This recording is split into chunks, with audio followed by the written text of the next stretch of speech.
A gente estava falando a respeito das regiões de polarização. Nas aulas anteriores, a aula passada, a gente falou sobre o corte e a saturação, né? E a gente chegou na aula passada na região ativa. Vou deixar aqui para vocês ficarem mais concentrados aqui. A região ativa, como a gente já comentou, ela é utilizada quando a gente quer fazer o transistor operar como amplificador. Tá? E para a gente conseguir colocá-lo na região ativa, a gente precisa de um projeto de forma que o meu VCE e o meu IC eles caiam, né, dentro da curva da reta de carga lá, né, e da curva característica do componente, eles caem na região de operação que a gente chama de região ativa.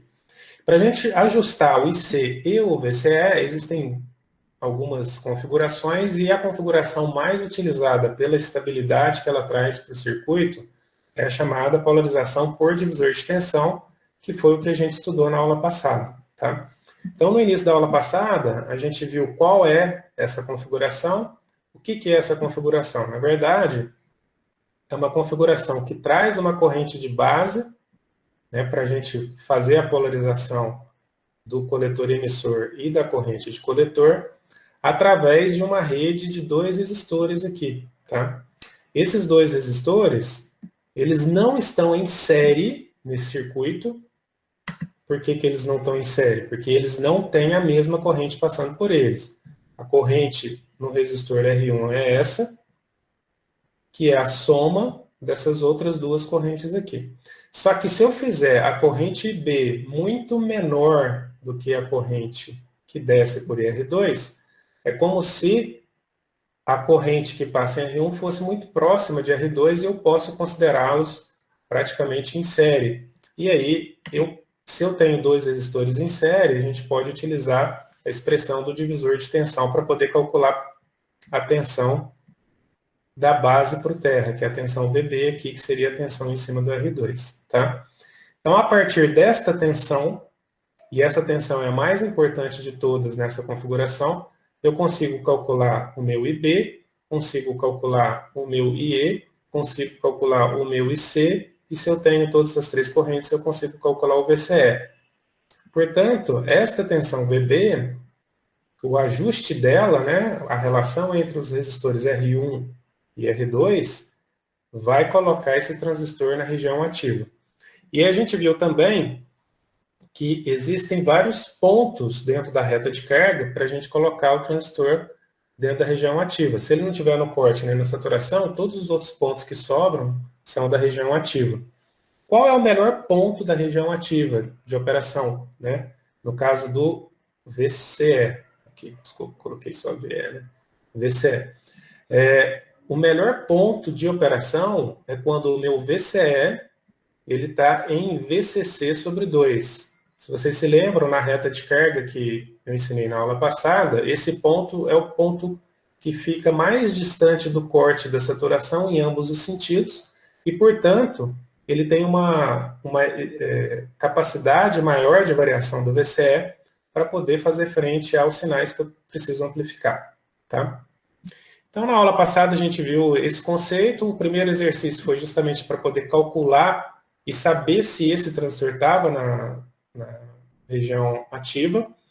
E aí a gente viu que a gente começa fazendo o cálculo da tensão que está aplicada na base, né? Depois a gente calcula a partir dessa tensão, subtraindo o 0,7, a gente calcula a tensão de emissor.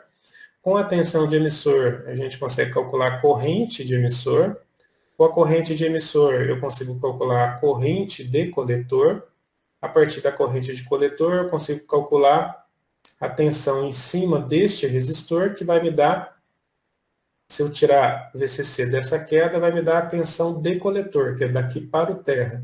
Se eu pegar a tensão daqui para o terra, menos a tensão de emissor, que é a tensão daqui para o terra, eu tenho a minha tensão VCE e eu consigo calcular todas as tensões aí do meu circuito, tá? Então, quando eu quero saber se o transistor está ou não na região ativa, a partir do divisor de tensão, o que eu tenho que fazer?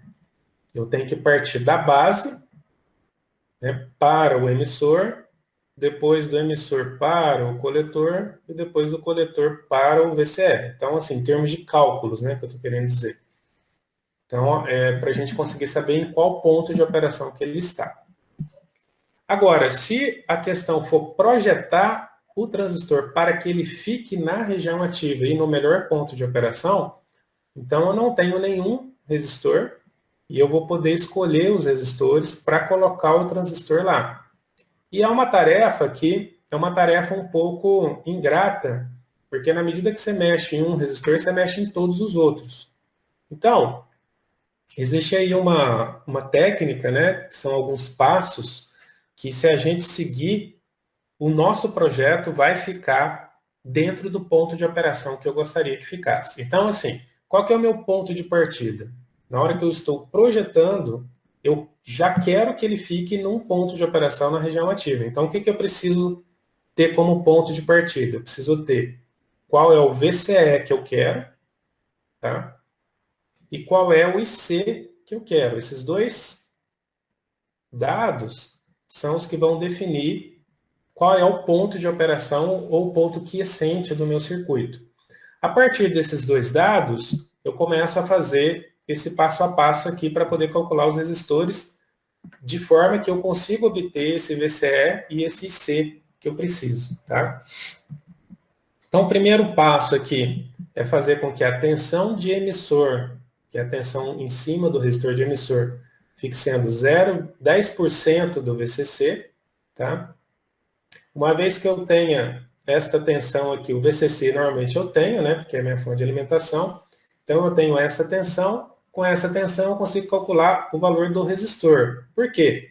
Porque eu também tenho o IE. Se o meu ponto de operação é definido pelo IC, o IE na região ativa é aproximadamente igual ao IC. Então, se eu tenho o IC, eu também tenho o IE. E a partir da tensão do emissor mais a corrente que passa no emissor, eu teria o RE. Tá? Depois, se eu já calculei o RE, na hora que eu multiplico o RE por 4, né, eu calculo o RC. E olha que interessante, pessoal. Por que nessa receitinha de bolo isso é feito? Né? Se a gente pensar bem, nós partimos do ponto em que eu tenho 10% da tensão em cima do resistor de emissor. Tá? Se a corrente de coletor e a corrente de emissor são iguais, se o resistor de coletor for 4 vezes maior do que o resistor de emissor, quer dizer que eu vou ter 4 vezes mais a tensão aqui. Ou seja, eu vou ter 40% da tensão de VCC aqui em cima. E olha que interessante. Se eu somar agora 40% com 10%, o que sobra, que deveria ser aqui o VCE, é os 50% que eu preciso para colocar o meu ponto de operação no melhor lugar da minha reta de carga, tá? Que seria 50% de VCC. Então, é por isso que eu coloco o RC igual 4 vezes RE. Isso aqui vai ter um impacto depois, em termos de ganho, tá? Mas em termos de ponto de operação, é dessa forma que eu coloco. Então tá, uma vez que eu já tenho obtido o RE e o RC, a malha de coletor e emissor já está definida, aí eu vou começar a calcular a malha de base, né? Dos resistores R1 e R2. Aqui, naquela aproximação que eu falei para vocês, da gente considerar, para a gente poder considerar esta corrente aqui muito menor do que esta corrente que desce, uma consideração é eu fazer com que o R2 seja menor ou igual a 10% do beta vezes o RE. Tá? Quando eu faço isso, naturalmente, esta corrente de base vai ser muito menor do que a corrente que desce pelo R2, tá? Depois vocês pensem a respeito disso, em termos de circuito, porque na hora que eu coloco esta condição aqui, isso acontece, tá? Eu não vou explicar isso agora, eu vou deixar isso de dever de casa para vocês, tá? Uma vez que eu tenho o R2, como, né, a gente está nessa condição aí de divisor de tensão, aproximadamente, né? Se eu sei qual é a tensão que tem aqui em cima. E eu sei essa tensão porque se eu calculei a minha tensão VE, que é a tensão daqui para o terra, é só eu somar com 0,7 que eu obtenho a tensão em cima do R2, porque é o mesmo ponto, né? Então, se eu tenho essa tensão aqui, V2, né, e eu tenho o VCC, automaticamente eu tenho o V1. Então, aí, por divisor de tensão, é só eu inverter, né, a fórmula do divisor de tensão, eu consigo calcular essa relação entre V1 e V2, vai ser a relação entre R1 e R2. E aí eu consigo obter o próprio R1 aqui também, tá? Então, dessa forma, eu consigo calcular os 4 resistores e o circuito final, né, ele vai ser projetado bem próximo da metade do ponto de VCC, que é o melhor ponto de operação que eu poderia colocar o circuito. Aí, na aula passada, a gente ficou de fazer esse exercício aqui, né, que é o exercício de projeto. Bom, vamos fazer junto aqui, então, esse exemplo, né, só para a gente ver como é que se aplica. Então, quais são os dados? Os dados que eu tenho, eu preciso de saber a fonte de alimentação, saber o ponto de operação que eu quero colocar o meu transistor, seria um IC de 10 mA e um VCE igual a VCC sobre 2, ou seja, 5 volts. Eu preciso saber qual é o transistor que eu estou operando, o BC548A, e eu preciso estimar o beta. Se eu não souber o beta exatamente, e eu quiser fazer um projeto bem preciso, eu posso colocar ele lá no multímetro. Mas uma vantagem desse projeto da região do divisor de tensão, da polarização por divisor de tensão, é que embora eu não saiba exatamente o beta, se vocês repararem, na minha receitinha de bolo, ele só foi utilizado no cálculo do R2, né? E esse cálculo aqui, ele é um cálculo aproximado também, né? Você não precisa errar muito, você não precisa acertar muito nele, que o mais importante é você ter essa corrente aqui muito menor que essa. Então, se eu usar o beta mínimo, tá, eu já consigo fazer isso do mesmo jeito que lá na saturação a gente tinha essa condição, né, do pior caso. Então, o beta, na verdade, ele não me impede de calcular o restante do circuito aqui. Tá?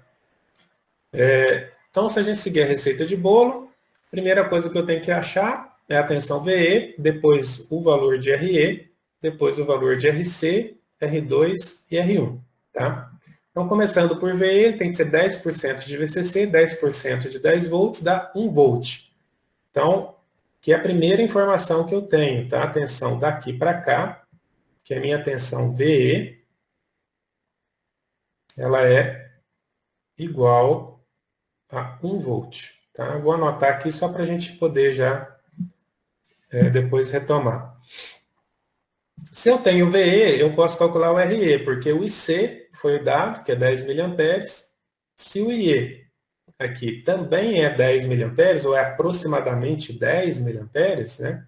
É só eu dividir VE por 10 mA, que eu acho o meu RE, que seria de 100 ohms aqui. Uma vez que eu tenha o RE, 4 vezes ele vai ser o RC. Aqui daria 4 vezes 100, 400. Aqui o valor comercial é 390. Então, não posso, a menos que eu tenha um potenciômetro, mas não é muito prático isso, eu tenho que ver sempre o valor comercial que eu vou colocar. Então, aqui eu já posso colocar um resistor de 390. Tá? Então, o RE e o RC já estão calculados. Para calcular o R2, 1% de 100 vezes 100 daria 100 ohms. Tá? E a partir do R2, que eu tenho aqui, se eu tenho 1 volt em VE, 1 volt mais 0,7 dessa tensão base emissora aqui, eu vou ter 1,7 volts neste ponto. Tá? Com 1,7 volts aqui, o que vai sobrar para o R1? Vai ser 10 menos isso, que vai ser 8,3. Então, agora eu tenho a proporção de R1 e R2 nesse divisor de tensão aqui. Tá? Na hora que eu tenho esse divisor de tensão, eu posso fazer R1 igual a 8,3 dividido por 1,7 vezes o valor do R2, que era de 100 ohms. Então, aqui deu 488, e aí eu aproximo para 490, que é o valor comercial. Então, com isso, eu projeto R1, R2, RC e RE. Tá? E aí o meu ponto de operação fica como especificado aqui, 10 mA e 5 volts. Beleza? Então, ó, o primeiro passo, pessoal, para a gente projetar um amplificador é projetar a polarização dele. A polarização é em que ponto eu vou colocar ele na região dentro da reta de carga. Tá? Eu preciso colocá-lo na região ativa. O melhor ponto é esse ponto que a gente já está estudando, que é o VCC sobre 2. Tá? Então, o início do projeto de um amplificador de pequenos sinais, ou de qualquer amplificador, na verdade, é polarizar o transistor. Tá? Até agora a gente não viu qual é o ganho, quanto que ele está amplificando, se ele é um amplificador bom ou ruim. Não, a gente só está colocando o transistor, a gente está preparando o transistor para ele poder amplificar. Então, essa análise que a gente fez até agora, e é importante que isso seja dito, ela é chamada de análise CC do circuito, tá? Ou seja, análise da polarização dele. Em um momento aqui, ó, vocês viram uma senoidezinha entrando ou saindo em algum lugar. É só a minha fonte de alimentação e essas tensões que vão ficar fixas para estabelecer o ponto quiescente do meu circuito. Então, a polarização, ou análise CC do meu circuito amplificador, ela define o ponto quiescente, que é o ponto de operação. Com base nisso, aí sim eu posso fazer uma análise agora do ponto de vista CA do meu transistor, tá? Para saber o que acontece quando eu coloco um sinal alternado nele. Então, são dois passos para eu projetar um amplificador. Eu preciso primeiro projetar a polarização, ou seja, a parte CC, que vai deixar tudo fixo, né? Que vai colocar o ponto quiescente, vai definir onde é o ponto quiescente do meu circuito. E a partir disso, eu faço a análise AC, que vai definir como é que opera, né, sob o ponto de vista de aplicação de um sinal externo no meu transistor. Só recordando aí, a gente viu lá no início qual que é o princípio de amplificação, né? Aqui não está a polarização por divisor de tensão, mas eu estou representando essa tensão que está gerando o meu IB, que eu preciso gerar um IB para gerar um IC, para gerar um VCE, e com isso definir um ponto de operação. Tá? Então eu estou colocando esta fonte VBB representando o sinal DC que vai colocar o meu transistor no ponto de operação que eu quero. E essa tensãozinha aqui em cima, esse VI, seria uma tensão AC que eu vou aplicar na base do meu transistor para poder amplificar. E a gente já fez essa análise, né? Quando eu coloco uma tensão CC e uma tensão AC, o que acontece? Essa tensão que varia, ela vai variar a minha corrente de base. Esta corrente de base que está variando, ela está variando aqui entre um IB1 e IB2 e tal, em função do meu VI.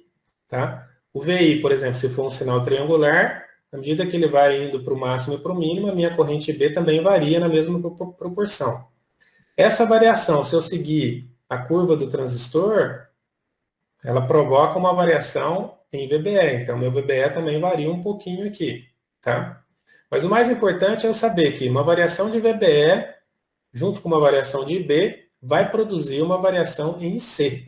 E aí a gente olha aqui agora no coletor. Tá? Uma vez que eu esteja num ponto de operação específico, né? Eu estou num IB de operação dado pela polarização, né? Que vai determinar um VCE e um IC quiescentes, que são os pontos de operação DC do meu circuito. Em cima desse ponto de operação DC, à medida que eu aumento a corrente de base, a minha corrente de coletor aumenta também. Então, se eu aumentar a minha corrente de base, a minha corrente de coletor ela vai variar, mas ela vai variar como? Ela vai variar dentro da reta de carga.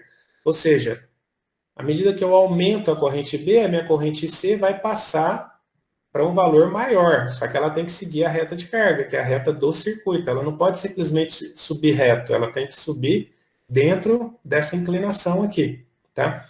Se eu diminuir a corrente de base, a minha corrente C também diminui.